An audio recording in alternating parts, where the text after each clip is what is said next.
देशभरात प्रचंड खळबळ उडून दिलेल्या नीट यूजी परीक्षा घोटाळ्यात रोज नवे आणि धक्कादायक खुलासे होत असून या संपूर्ण रॅकेटचे थेट एनटीएच्या मुख्य पॅनलपर्यंतचे कनेक्शन सीबीआयच्या तपासात उघड झाले आहे. पेपर सेट करणाऱ्या यंत्रणेच्या आत बसलेल्या मुख्य तज्ज्ञानेच पैशांच्या हव्यासपोटी हा संपूर्ण कट रचल्याचं न्यायालयात रिमांड नोटवरून स्पष्ट झालं आहे.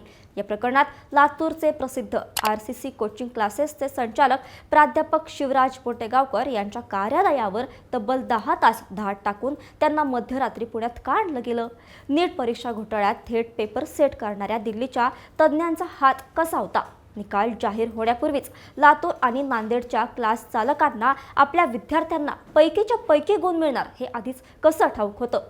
या आणि अशा बऱ्याच प्रश्नांची उत्तरं आपण या व्हिडिओच्या माध्यमातून जाणून घेणार आहोत. नमस्कार, मी मृदुला आणि तुम्ही पाहताय थोडक्यात. नीट परीक्षा घोटाळ्याचा तपास जसा पुढे सरकतोय तसे एकामागून एक धक्कादायक खुलासे समोर येत आहेत. सीबीआयने कोर्टात सादर केलेल्या रिमांड नोटनुसार हा घोटाळा कुठल्या बाहेरच्यांनी नाही तर थेट यंत्रणेच्या आत बसलेल्या व्यक्तीने केला आहे. मनीषा गुरुनाथ मांढरे नावाच्या पुण्यातील मॉडर्न कॉलेजच्या प्राध्यापिका यांना अटक करण्यात आली आहे. त्या थेट नॅशनल टेस्टिंग एजन्सीच्या म्हणजेच एनटीएच्या मुख्य तज्ज्ञ पॅनलवर होत्या. त्यांना वनस्पतीशास्त्र आणि प्राणीशास्त्राच्या प्रश्नपत्रिकेचे मराठीत भाषांतर करण्याचे अधिकार होते. म्हणजेच संपूर्ण प्रश्नपत्रिका त्यांच्या डोळ्यासमोरून जात होती. त्यांनी केवळ पैशांच्या हव्यासपोटी ही अत्यंत गोपनीय माहिती कुलकर्णी आणि मनीषा वाघमारे यांच्या मदतीने बाहेर काढली आणि तिथून पुढे हा पेपर एजंट्सच्या माध्यमातून नाशिक, पुणे आणि लातूरपर्यंत पोहोचवला गेला. एप्रिल महिन्यापासूनच 10 ते 12 लाख रुपयांमध्ये प्रश्नपत्रिका विकण्याचा हा काळा बाजार सुरू होता, असं सीबीआयनं थेट न्यायालयात सांगितलं आहे. या संपूर्ण प्रकरणातील दुसरी सर्वात संशयास्पद बाब म्हणजे काही क्लास चालकांची आगाऊ जाहिरातबाजी. नॅशनल टेस्टिंग एजन्सीने अधिकृत उत्तरपत्रिका जाहीर करण्यापूर्वीच नांदेड आणि लातूरमधील काही कोचिंग चालकांनी सोशल मीडियावर छातीठोकपणे जाहिराती दिल्या होत्या. आमच्या क्लासेसच्या विद्यार्थ्यांना 720 पैकी 720 गुण मिळणार आणि केमिस्ट्री विषयात 180 पैकी 180 गुण मिळणार असा दावा त्यांनी निकालाच्या आधीच केला होता. सीबीआयच्या मते हा केवळ अंदाज नव्हता तर त्यांच्याकडे आधीच पेपर पोहोचला होता याचा हा सर्वात मोठा पुरावा आहे. याच संशयावरून सीबीआयने लातूरचे प्रसिद्ध आरसीसी क्लासेसचे संचालक प्राध्यापक शिवराज मोटेगावकर यांच्या कार्यालयावर आणि घरावर दुपारी 2:30 वाजता धाड टाकली. आरसीसी कार्यालयातील ही चौकशी रात्री 12:30 वाजेपर्यंत म्हणजेच सलग 10 तास सुरू होती. सीबीआयच्या पथकाने मोटेगावकरांच्या कार्यालयातून अनेक महत्त्वपूर्ण कागदपत्रे, मोबाईल फोन आणि आर्थिक व्यवहारांशी संबंधित डिजिटल पुरावे जप्त केले आहेत. त्यानंतर रात्री 12:30 वाजता महाराष्ट्र पोलिसांच्या बंदोबस्तात सीबीआयचे पथक प्राध्यापक मोटेगावकर आणि त्यांच्या कुटुंबाला सोबत घेऊन पुण्याच्या दिशेने रवाना झाले आहे. ज्या पालकांनी 10 ते 12 लाख रुपये देऊन आपल्या मुलांसाठी हा पेपर विकत घेतला त्या प्रत्येक पालकाची आणि क्लास चालकाची या सिंडिकेटमध्ये काय भूमिका होती याचा कसून तपास आता पुण्यात केला जातोय. या संपूर्ण घोटाळ्यामध्ये आरसीसी कोचिंग क्लासेसचे सर्वेसर्वा प्राध्यापक शिवराज मोटेगावकर यांना सीबीआयने अखेर अधिकृतपणे अटक केली आहे. या अटकेच्या बातमीनंतर लातूर आणि नांदेडमधील शैक्षणिक वर्तुळात प्रचंड खळबळ उडाली असून मोटेगावकरांच्या कोचिंग साम्राज्याला मोठा धक्का बसला आहे. सुरुवातीला या संपूर्ण प्रकरणाची तीव्रता दर्शवणारे काही महत्त्वाचे प्रश्न निर्माण होतात. तब्बल 10 तास चाललेल्या चौकशीनंतर सीबीआयने मोटेगावकरांना बेड्या का ठोकल्या? लातूर आणि नांदेडमधील ज्या आरसीसी क्लासेसमध्ये रोज हजारो विद्यार्थ्यांची गर्दी असायची तिथे अचानक शुकशुकाट का पसरला? आणि सीबीआयच्या या धडक कारवाईनंतर कोचिंग क्लासच्या व्यवस्थापनाने विद्यार्थ्यांना घाबरून परत का पाठवले?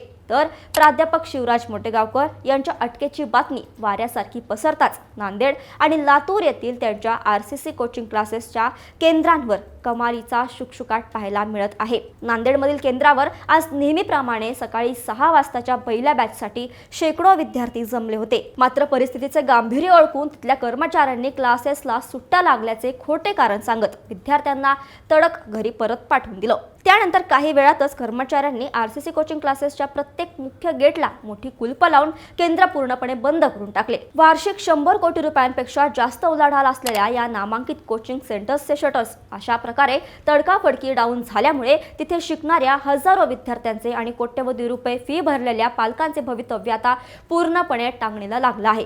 सीबीआयने या कारवाई दरम्यान कमालीची गुप्तता पाळली होती. शुक्रवारी पहाटेपासूनच सीबीआयचे अधिकारी लातूरमधील सुतमिल परिसरातील मोठेगावकरांच्या निवासस्थानी दाखल झाले होते. तिथे त्यांची तब्बल 11 तास कसून चौकशी करण्यात आली. घराची झडती घेतल्यानंतर सीबीआयने उद्योग भवन परिसरातील आरसीसीच्या मुख्य कार्यालयावर धाड टाकली. या सलग 2 दिवस चाललेल्या छाप्यांमध्ये विद्यार्थ्यांशी संबंधित नोंदी, अनेक महत्त्वाची कागदपत्रे, संगणक आणि शिवराज मोठेगावकर यांचा मोबाईल फोन जप्त करण्यात आला. या डिजिटल पुराव्यांच्या आधारे त्यांना ताब्यात घेऊन पुण्यात आणण्यात आलं आणि आज सकाळी म्हणजेच 18 मे रोजी पुण्याच्या सीबीआय कार्यालयात त्यांना रीतसर अटक दाखवण्यात आली. या संपूर्ण प्रकरणाचे लातूर कनेक्शन आता अत्यंत गडद झाले असून लातूरमधील ट्यूशन एरियामध्ये कोणताही कायदा व सुव्यवस्थेचा प्रश्न निर्माण होऊ नये म्हणून मोठ्या प्रमाणावर पोलीस बंदोबस्त तैनात करण्यात आला आहे. मोठेगावकर यांच्या अटकेमागे सीबीआयने काही अत्यंत भक्कम तांत्रिक कारणे आणि पुरावे सादर केले आहेत. सीबीआयने तपास सुरू केल्याची कुणकुण लागताच मोठेगावकर यांनी अत्यंत हुशारीने आपल्या मोबाईलमधील नीटची प्रश्नपत्रिका आणि उत्तरांचा सर्व डेटा पूर्णपणे डिलीट करून नष्ट केला होता. मात्र सीबीआयच्या सायबर एक्सपर्ट्सनी हा मोबाईल तात्काळ फॉरेन्सिक सायन्स लॅबोरेटरी म्हणजेच FSL कडे पाठवला. फॉरेन्सिक तपास दरम्यान मोबाईलमधील तो सर्व डिलीट केलेला डेटा, प्रश्नपत्रिका आणि चॅट्स यशस्वीरित्या रिकव्हर करण्यात आले असून मोठेगावकरच्या मोबाईलमध्येच तो फुटलेला पेपर होता हे सिद्ध झालं आहे. याशिवाय मोठेगावकरने हा फुटलेला पेपर विवेक पाटील याच्यासह इतर आणखी संशयितांना आणि क्लासमधील निवडक विद्यार्थ्यांना वाटल्याचंही तपासात उघड झालं आहे.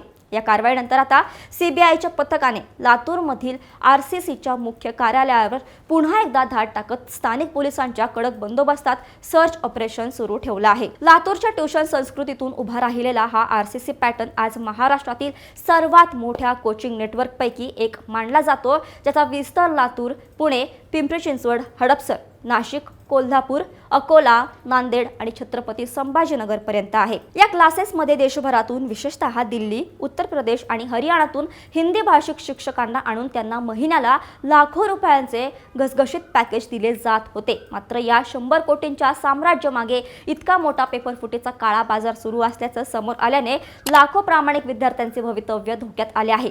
सीबीआय आता या रॅकेटमध्ये आणखी किती कोचिंग क्लासेसचे संचालक आणि प्राध्यापक सामील आहेत याचा शोध घेण्यासाठी छापेमारी करत आहेत. सीबीआय सध्या जप्त केलेल्या कागदपत्रांची आणि इलेक्ट्रॉनिक्स उपकरणांची सखोल तपासणी करत असून आगामी काळात लातूर आणि नांदेडमधील आणखी काही बडे क्लास चालक आणि दलाल सीबीआयच्या जाळ्यात अडकण्याची शक्यता वर्तवली जात आहे. या संपूर्ण प्रकरणाबद्दल तुम्हाला काय वाटतं? पैशांच्या जोरावर हुशार विद्यार्थ्यांच्या हक्कावर गदा आणणाऱ्या अशा शिक्षकांवर काय कारवाई झाली पाहिजे? तुमचं मत खाली कमेंट्समध्ये नक्की कळवा. ही माहिती महत्त्वाची वाटली असेल तर व्हिडिओला लाईक आणि शेअर नक्की करा आणि अशाच घडामोडींसाठी थोडक्यातला फॉलो आणि सबस्क्राईब करायला विसरू नका.